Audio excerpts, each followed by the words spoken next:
Hi guys, welcome to this week's video, and what you just watched and heard was a ritual that we do in Seder practice, and it's about weaving, it's about nature, it's about healing, it's about trying to change the web of life, trying to appease the Norns and ask them to change a thread in the web of a certain person who needs help. A petition and a time of reflection.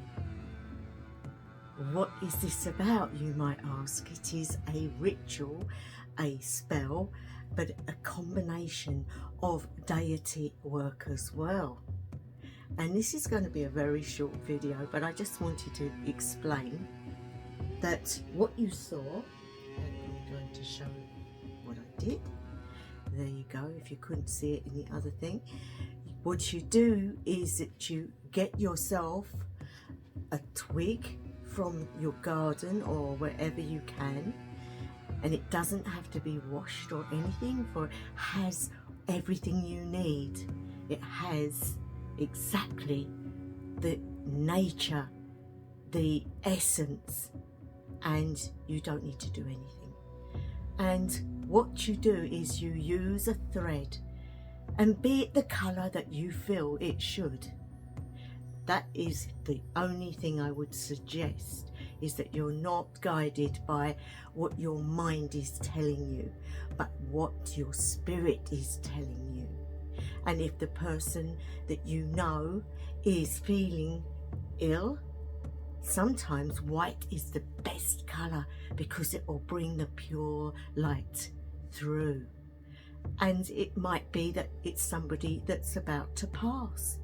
And in those cases, white is also the greatest colour. It is null and void. It has the ability to become what you want it to be. And so I always use white. You can use wool or string or cord or ribbon, whatever you feel is right. Now I use this because it's wool, and being pure wool is a natural fibre, life force within it, and so the tree has life force within it, and also the thread. Now when we talk about the Norns, you have the past, the present, the future. The future has already been wound on the web of life. For each person, when they're born, are given their lifespan and what's going to happen. But in certain situations, we can draw from the Norns. And so we really need to be petitioning Skuld, the Norn that is what is to come. Verdandi is what is present. So we could bring the two together. But what we need to do, guys, is to use the tools of our very being, our essence, with the nature and the love within for whoever it is we are working on behalf of.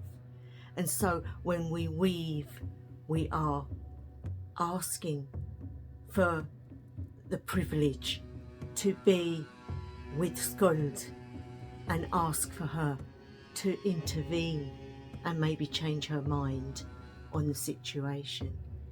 So we would wind this around and give it every bit that we can. If you notice in this part here, I wind it round and round. Once you have done it the once, you then take it with your little finger and you pull, and you pull it and pull it and push it where you feel it needs to go, where there is change in the situation. And so this is what this is all about.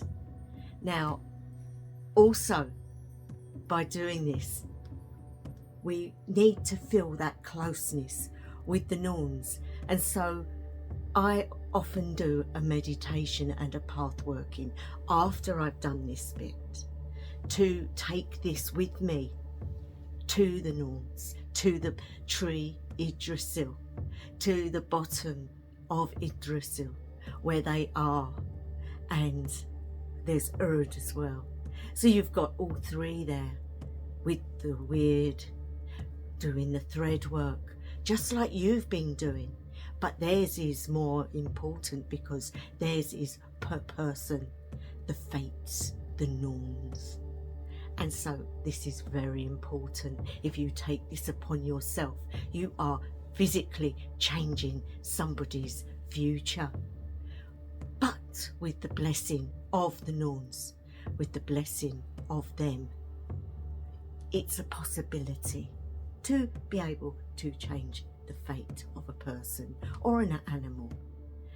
I always include animals because I believe that the Norns wouldn't leave them out, especially their domestic animals that are with humans, their companions, they're full of love, and so I will do it for animals as well. And so I'm going to take you on a lovely meditation now. I'm going to put this down. Well, actually, no, I will hold this so that you get a gist of it. And I have lit a candle, the candle of life, the candle of light. And this is going to represent the person whose life is in your hands. And this is the destiny and the privilege of change. And so we are going to sit in a comfortable seat and we're going to take some deep breaths. Now make sure you're not going to be disturbed, guys, because you don't want that. And so take some deep breaths in now through your nose and hold, and out through your mouth. Let everything go. Let your feelings of whatever's happened today be but a memory. You are where you are meant to be, and you are in a different state of mind.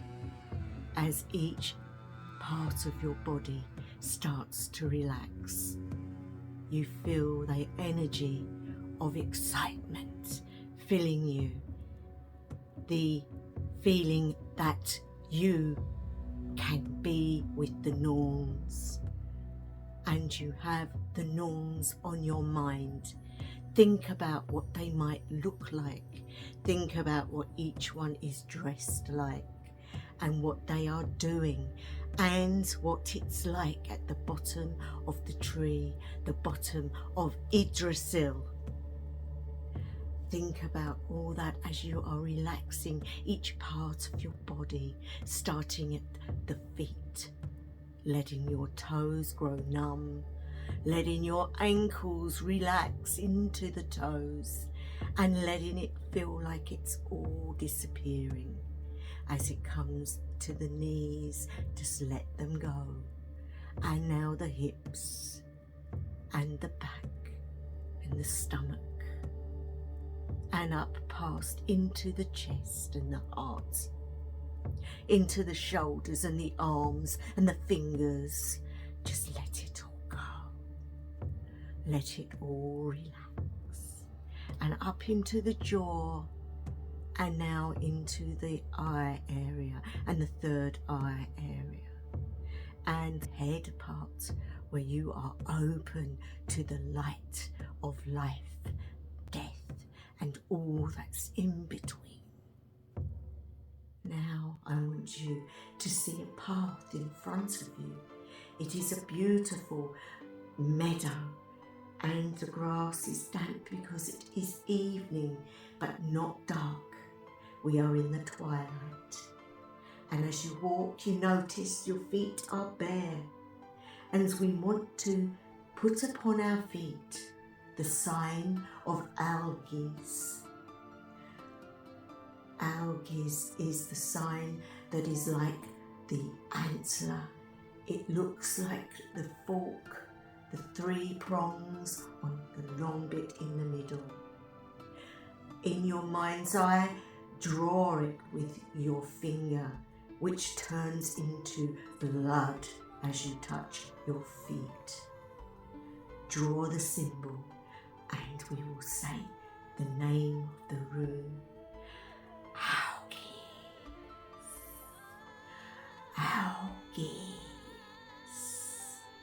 Algis. And now, in the distance, you will see the elk guarding you as you walk along the path. And it's getting cold, but you're not bothered. You know there is a reason for your journey, and you must be strong. In your hand you're holding your stick with your web, and in the other hand a light to guide you on your path. And as you walk to the path, you see the tree of Yggdrasil, the massive roots at the bottom, and the well of the weird. In your mind, you know you have to ask permission to see the Norns, and you call out to them. Erd, Verdandi, Skald, do you hear me? And you stand in the quiet and you wait. And you hear a whisper coming back. Yes, who are you? What do you want? Come slowly, for we do not like the visitors. What is your need? As you walk towards them, you kneel and you close your eyes so that they do not get angry. You give reverence and politeness, and you say, I have brought a web, I have brought a problem, and I beg that you could change this and make the situation that I'm trying to change better. Will you honour my request? They say, and who are you asking? Which one of us are you asking? They say, Skuld, the future. And what about the present? Do you understand what you're asking? To which you say, I realise they are in the present, but it's the future I want to change. It's the future that needs to be dealt a different outcome. They huddle together and you watch them huddling in the dark parts of the tree. The whispering, and you can hear the wind whistling around the bottom of the tree, and the wind is blowing up a storm. The Norns suddenly turn around and look at you in your face. What do you see, guys? What do you feel? Are you scared?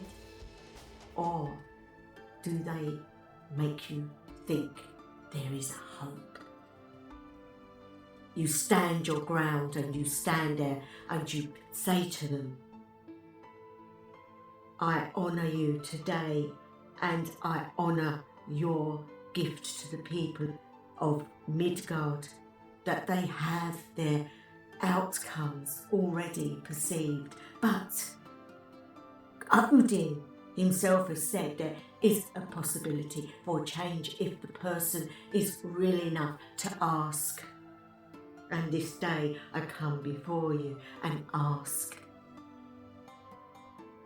They say, flee now while you can, but we will consider your request, and we know the situation. If your petition is accepted and we think about it, you will know. Keep your web on your altar and watch it over the next few days. If it's to work, you will notice things will happen to it. But if it's not going to happen, nothing can be done, and you will have to accept that. Now flee, go home, and watch your web. You say hail and farewell, and wish them well, and end with one last hope. I beg of you, Scotland, change the outcome. I will give you an offering for a whole week, and your sisters. And at that, you bow and you turn away. The elk goes between you and them, and you hear the whispers of the sisters as they are deciding your fate and the fate of the person you have seeked for. You now find yourself back where you was. Wriggle your fingers and toes and let life come back to you. And when you have a moment, make sure you eat and drink, guys, for you need to ground yourself.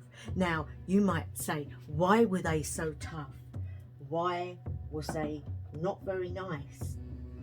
You cannot argue with the Norns. The Norns are the fate keepers. They're the ones that weave the web, and they make decisions for you, not what you want. In certain situations, with a good petition and a good heart, they might do something. You can weave your web and add your magic, and they might add theirs. You're not asking them to do the whole thing, because you are actually doing your own magic when you're weaving this, and that in itself could help the person if it is deemed okay to be doing that. But if it's not to be, you have to understand that's what it is, and we can't change that. But in some cases, that with your magic is fantastic and it works. So they will not be friendly. They will not, because they are in control. They are the Norns and they are the fate keepers. So always remember that. But they are approachable in the right way.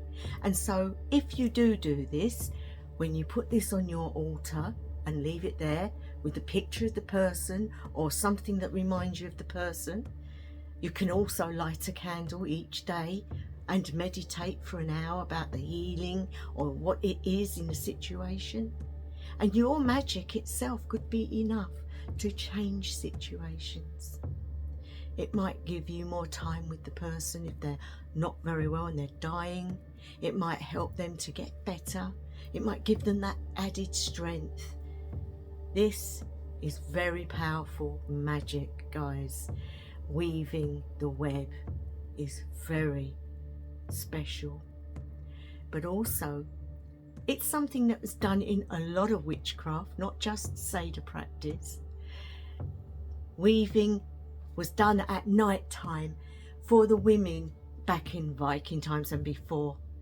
They worked all day and then they weaved sails for ships and all sorts of things, clothing, you know, carpets, things for the animals like saddles.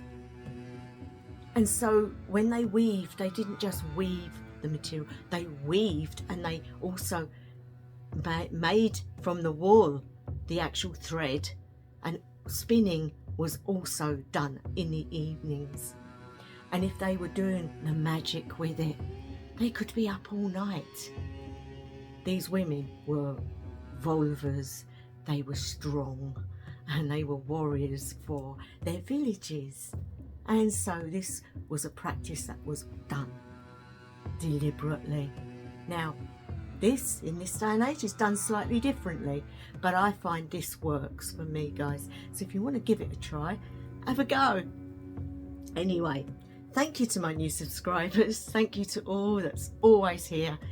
I just wanted to show you another part of my practice, and I wish you well.